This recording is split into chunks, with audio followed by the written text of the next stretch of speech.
우리 함께 인사 나눌까요? 주님의 이름으로 사랑하고 축복합니다 하고, 주님의 이름으로 사랑하고 축복합니다. 인생 삶을 가리켜서 광야의 길 또는 광야의 삶이라고 그렇게 말합니다. 광야는 평안보다 두려움과 고단함이 서려 있는 그런 곳이죠. 다윗이 도망하여 피한 곳이 어디냐? 엔게디 광야입니다.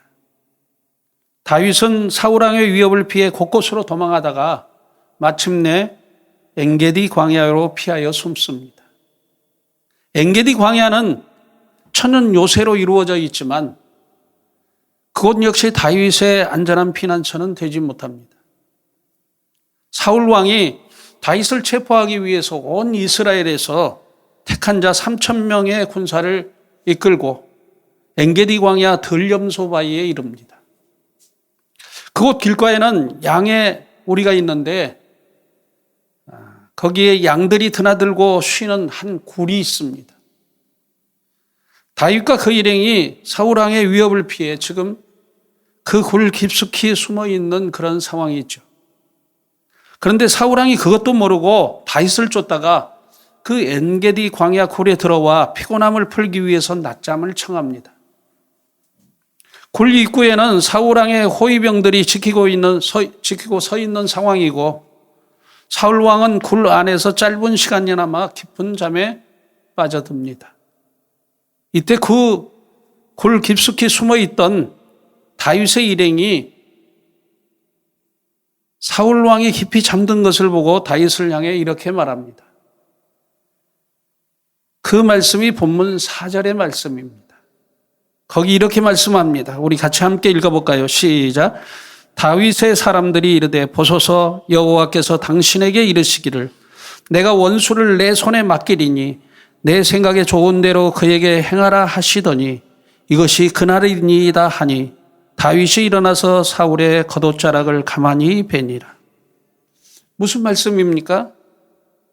다윗은 자신의 원수인 사울 왕을 단칼에 벨 수 있는 기회가 왔음에도 불구하고 가만히 그의 옷자락만을 조금 베었을 뿐입니다.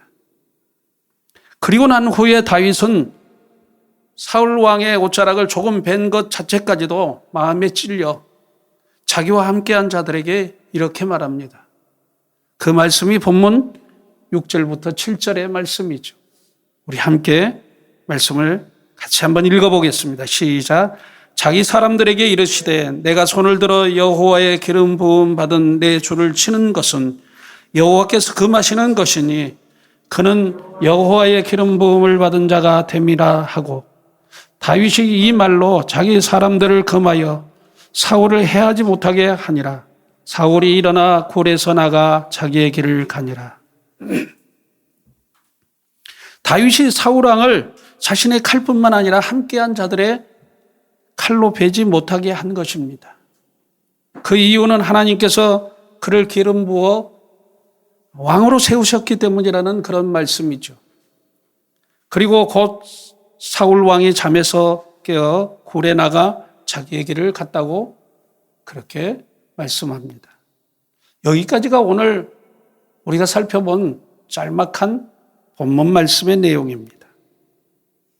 오늘 본문 말씀 속에는 중요한 하나님의 뜻이 두 가지 담겨져 있습니다.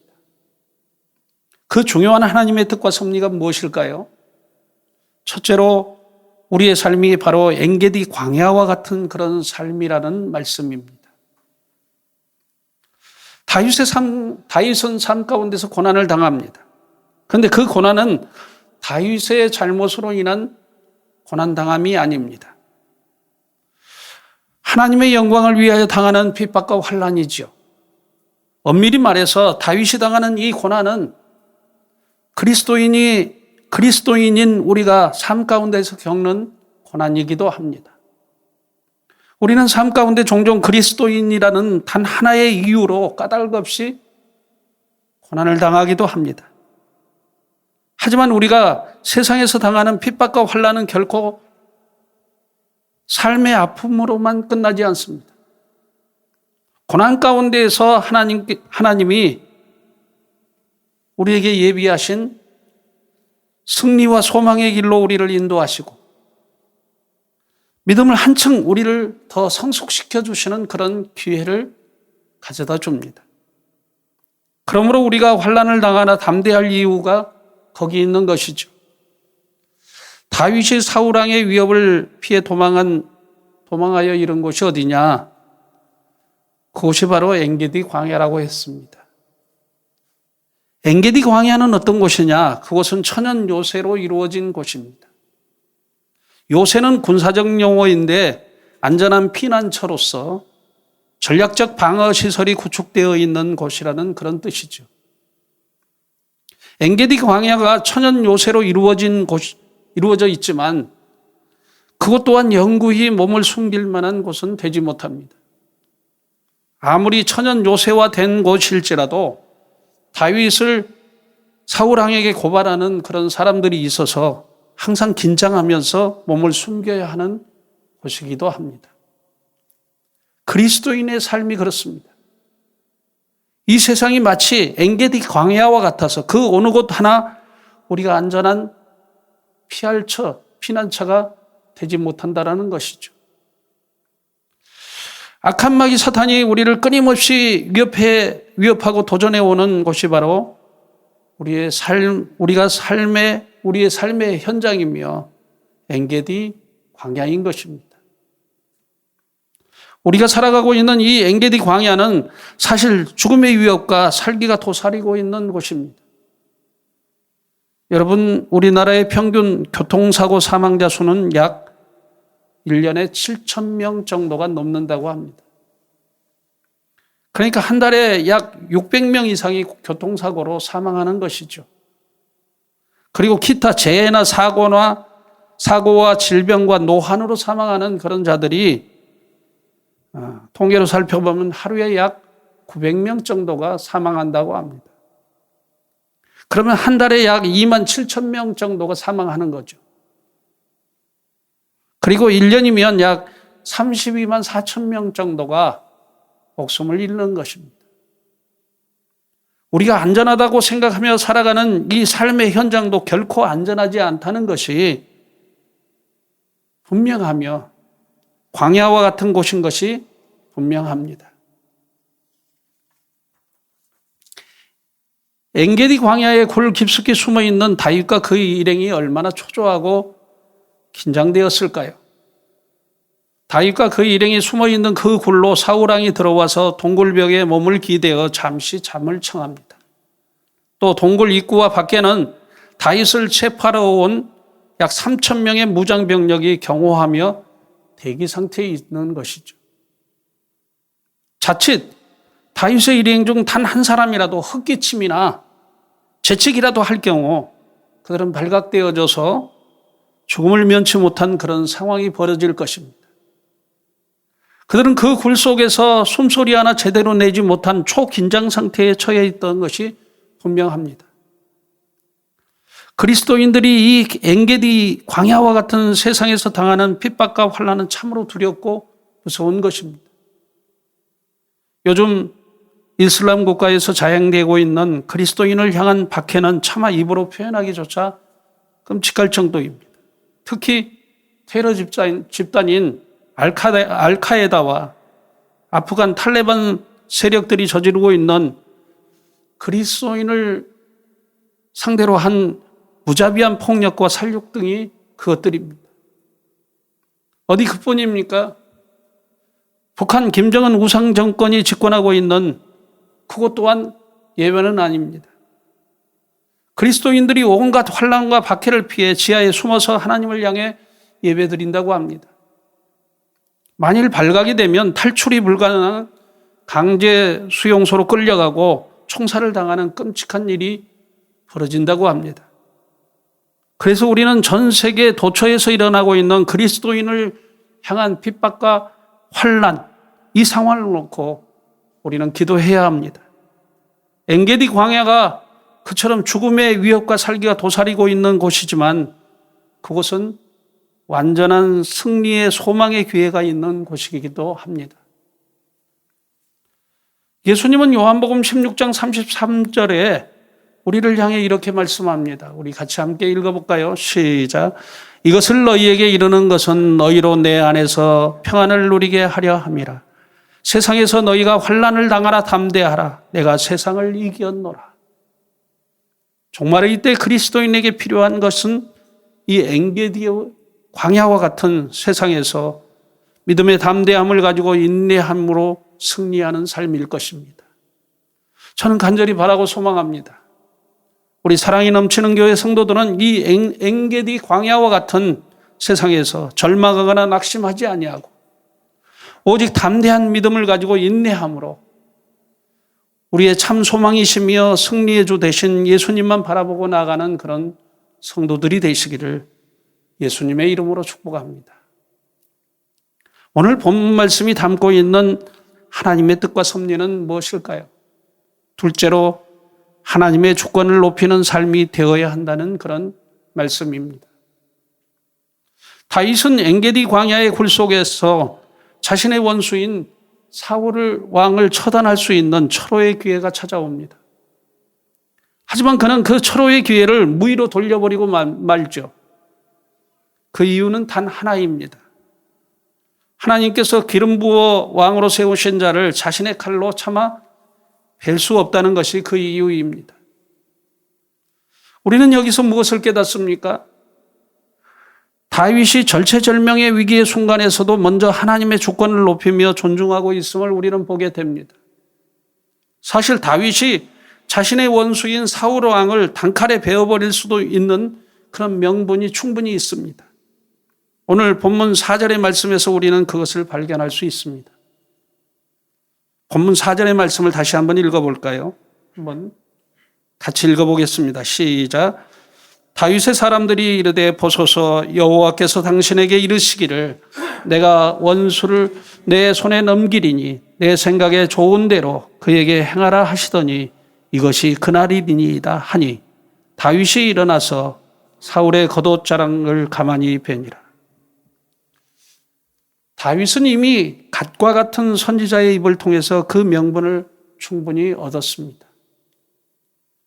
그래서 사울 왕의 생명을 하나님께서 자신의 손에 맡길 것인데 다윗의 생각대로 그에게 행하여도 좋다라고 하는 것이죠. 그러므로 다윗이 그의 원수인 사울 왕을 자신의 칼로 베어도 그 일을 가지고 누구 하나 다윗을 향해 비난할 자가 없을 것입니다. 또 다윗이 그 상황에서 사울 왕을 자신의 칼로 베어버리면 더 이상 사울 왕을 피해 도망할 일이 없고 고난당하지 않아도 될 그런 상황이 있죠. 또 민심은 급격히 다윗의 편으로 쏠리고 쉽게 왕의 권좌에 오를 수 있는 그런 철호의 기회가 찾아온 것입니다. 그럼에도 불구하고 다윗은 그런 쉬운 방법을 택하지 아니하고 하나님의 주권을 더 존중하면서 자신은 오히려 고난의 길을 택한 것을 보게 됩니다. 생각해 보세요. 다윗이 지금 이 사울 왕을 죽이지 못하면 다윗은 언제 어디서 쥐도 새도 모르게 사울 왕의 손에 죽임을 당할지도 모르는 그런 상황입니다. 아마도 만일 저와 여러분이 그런 상황 가운데 놓였다면 우리는 단칼에 사울 왕의 목을 쳤을 것입니다. 그리고 아마 이렇게 자랑했을 거예요. 하나님께서 나에게 은혜를 베푸셔서 사울 왕을 죽여 승리를 얻게 하셨다 하고 사람들 앞에 나가서 막 자랑했을 거예요. 물론 그런 상황 가운데 다윗이 사울 왕을 쳐 죽였다고 해서 다윗이 하나님께 죄를 범한 것도 아닙니다. 또 하나님의 말씀을 거역하는 행위도 분명 아니에요. 하지만 다윗의 믿음과 신앙이 아름답다고 하는 이유가 여기에 있습니다. 그는 자신의 의지적인 생각이나 욕망의 성취보다 하나님의 뜻과 섭리와 주권을 더 존중하는 신앙과 믿음을 가졌다는 데 있습니다. 하나님께서 다윗이 이런 신앙과 믿음을 하나님께서 다윗이 가진 이런 신앙과 믿음을 기뻐하시는 것이죠. 우리가 삶 가운데 이 다윗의 신앙과 믿음을 본받는 자들이 되어야 합니다. 미국의 페니 제인 크로스비라고 하는 찬송 시인이 있습니다. 그는 다름 아닌 맹인입니다. 그는 한평생 맹인으로 은혜의 찬송을 무려 9천여 편 작시했다고 합니다. 이 페니 제인 크로스비는 미국인이 뽑은 미국 역대 대통령보다도 더 존경하는 금세기 최고의 인물로 잘 알려져 있습니다. 또 한국인이 뽑은 가장 은혜로운 베스트 찬송가의 주인공이기도 하죠. 그가 작시한 곡으로 우리가 부르는 은혜의 찬송가 곡은 대략 이런 곡들이 있어요. 너무도 많습니다. 제가 제목만 잠시 여러분들에게 말씀드리겠습니다. 예수를 나의 구주 삼고 주의 음성을 내가 들으니 인애하신 구세주여 나의 갈 길 다 가도록 오 놀라운 구세주 예수 내 주 나의 영원하신 기업 예수 나를 위하여 십자가를 질 때 나의 생명 되신 주가 맡긴 모든 역사 찬양하라 복되신 구세주 예수. 우리가 예배 처음 찬양으로 불렀던 찬송으로 보답할 수 없는 큰 사랑.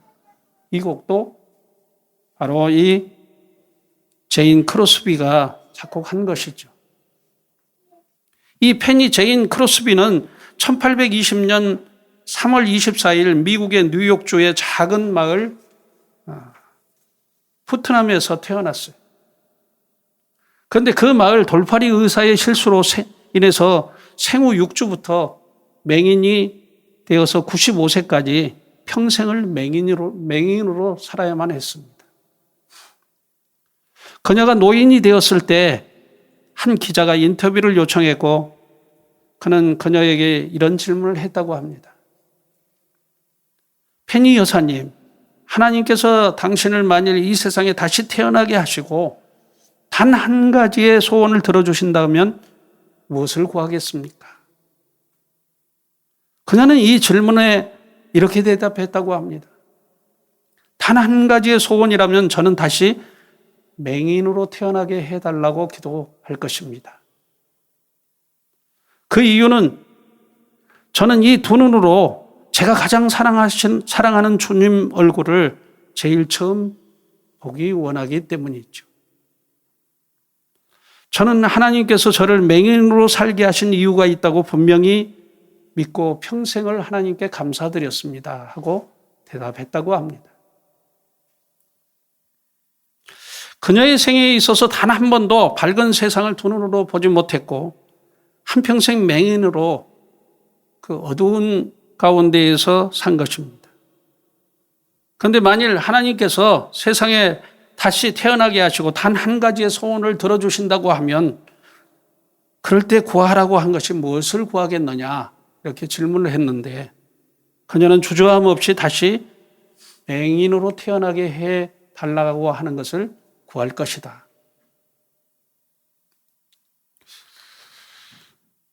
여러분, 그 이유 역시 단 하나였습니다. 자신의 두 눈으로 가장 사랑하는 주님의 얼굴을 맨 처음 보고 싶기 때문이라는 것이죠. 다시 말해서 세상의 그 어떤 얼굴들보다 주님 재림의 때에 주님의 얼굴을 제일 먼저 보고 싶다. 두 눈으로. 그런 뜻이죠. 그녀의 고백 속에서 우리는 무엇을 발견합니까? 그녀가 얼마나 하나님을 전심으로 사랑하고 하나님의 주권을 존중하고 있는가를 알 수 있습니다. 그녀는 하나님께서 자신을 일평생 맹인으로 섬기게 하신 이유가 있다고 분명히 믿고 감사하며 살아왔는데 상황이 바뀌어졌다고 해서 그 감사한 은혜는 변치 않는다는 것이죠. 하나님의 주권을 신뢰하는 사람들, 그분의 통치를 믿는 사람들은 이 세상에서 그 어떤 욕망의 성취보다 하나님의 영광을 위해서 숭고한 가치를 존중합니다. 왜냐하면 모든 것이 하나님의 통치 아래 이루어지기 때문이죠. 저는 간절히 바라고 소망합니다. 우리 사랑이 넘치는 교회 성도들은 삶 가운데 다윗처럼, 제인 크로스비처럼 나의 욕망의 성취보다 하나님의 영광을 위하여 하나님의 주권을 존중하고 높이는 아름다운 신앙과 믿음을 가지고 승리하는 성도들이 되시기를 예수님의 이름으로 축복합니다. 기도하겠습니다.